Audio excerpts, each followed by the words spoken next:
নমস্কার বন্ধুরা, আজকে শুক্লা রান্নাঘরে সবাইকে স্বাগত। আজ আরও একটা নতুন রেসিপি নিয়ে চলে এসেছি। আজকের রেসিপি হলো অনুষ্ঠান বাড়ির মতো ভেজ পকোড়া। সন্ধেবেলায় চা কফির সাথে কিংবা গরম ডাল ভাতের সাথে দারুণ লাগে পকোড়াটা খেতে। আমি এই জন্যে বেশ কয়েকটা সবজি নিয়ে নিয়েছি। এখানে নিয়ে নিয়েছি বাঁধাকপি, এখানে নিয়ে নিয়েছি বিনস, এখানে থোড়, ক্যাপসিকাম, ফুলকপি, গাজর, আলু। আমি এগুলো ছোট ছোট করে কুচিয়ে কুচিয়ে কেটে নেব। আমি বিনসটাকে এরকম করে ছোট ছোট করে কুচিয়ে কুচিয়ে কেটে নেব। ফুলকপির ফুলটাকে ছাড়িয়ে পদে ডাঁটিটা ফেলে দেবো। তারপরে এরকম ছোট ছোট যে ফুলগুলো আছে এগুলো ছোট ছোট করে কেটে নেবো এইভাবে, একদম ছোট ছোট করে। আর ক্যাপসিকামটাকেও ছোট ছোট করে কেটে নেব। তবে আমি পুরোটা করে দেবো না, আমি অল্প অল্প করে দেবো সব সবজি। গাজরটাকে আমি কুচিয়ে কুচিয়ে কাটবো না, আমি গ্রেট করে নেব। আমি একটা গোটা বাঁধাকপি নিয়ে নিচ্ছি, তার থেকে একটু কেটে নেব। ওইটাকেও খুব ছোট ছোট করে কেটে নেব এইভাবে, ছোট ছোট করে কেটে নিচ্ছি। আর থোড়টাকেও আমি এইভাবে গোল গোল করে কেটে নেবো, সুতোটাকে বের করে নেবো। তারপরে খুব ছোট ছোট করে কেটে নেবো কুচিয়ে কুচিয়ে, যতটা সম্ভব ছোট ছোট করে কাটা, এভাবে আমি কেটে নেব। ছাড়িয়ে আমি আলুটাকেও গ্রেট করে নেব।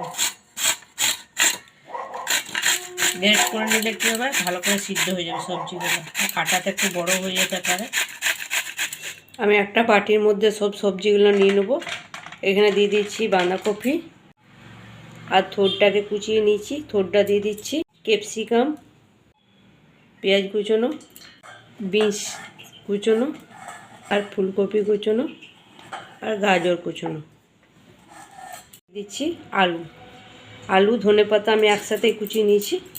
আর এখানে পরিমাণ মতো নুন দিয়ে দিচ্ছি। এবং নুন দিয়ে সবজিগুলো আমি কিছুক্ষণ মেখে রেখে দেবো। সবজির থেকে যে জলটা আছে সেই জলটা তাহলে ভালোভাবে বেরিয়ে যাবে, ওই জলে আমি মাখবো, আর আলাদা করে কোনো জল দেবো না। এভাবে মেখে আমি 5-6 মিনিটের মতো রেখে দেবো। সবজির থেকে আমার অনেকটাই জল বেরিয়ে গেছে, পুরো জল জলে হয়ে গেছে সবজিটা। এখানে দিয়ে দিচ্ছি 1 চামচের মতো আমি চাল গুঁড়ো। চাল গুঁড়ো দিলে বেশ মুচমুচে হবে পকোড়াটা। আপনারা চাল গুঁড়োর জায়গায় কর্নফ্লাওয়ারও দিতে পারেন। দিয়ে দিচ্ছি পরিমাণ মতো বেসন। বেসনের কোনো মাপঝোপ হবে না, যতটা লাগবে সেই মতো দেবো মাখাটা। আর দিয়ে দিচ্ছি লঙ্কা কুচোনো। ঝালটা আপনারা নিজেদের স্বাদ অনুযায়ী করবেন। আর এখানে ঝাল লঙ্কা গুঁড়ো দিতে পারেন, তবে আমি ঝাল লঙ্কা গুঁড়ো ব্যবহার করছি না। দিয়ে দিচ্ছি হলুদ, বেশ কিছুটা হাতে ঘষে জোয়ান। আর এখানে দিয়ে দিচ্ছি ভাজা মশলা। এর মধ্যে ধনে, জিরে, মৌরি, শুকনো লঙ্কা, গরম মশলা একসাথে ভেজে আমি গুঁড়ো করে নিয়েছি।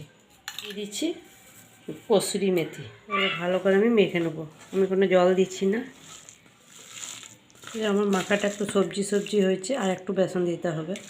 আমি আরও 1 চামচ বেসন দিয়ে দিলাম। এই আমার মাখা হয়ে গেছে। আমি যে যে সবজিগুলো ব্যবহার করলাম আপনারা আরও ব্যবহার করতে পারেন। পকোড়াগুলো ভাজার জন্য তেল চাপিয়ে দিয়েছি। আর মাখাটা কত সুন্দর হয়েছে, আমি কিন্তু একটুও জল ব্যবহার করিনি। আর পকোড়াগুলো ছেড়ে দিচ্ছি তেলের মধ্যে।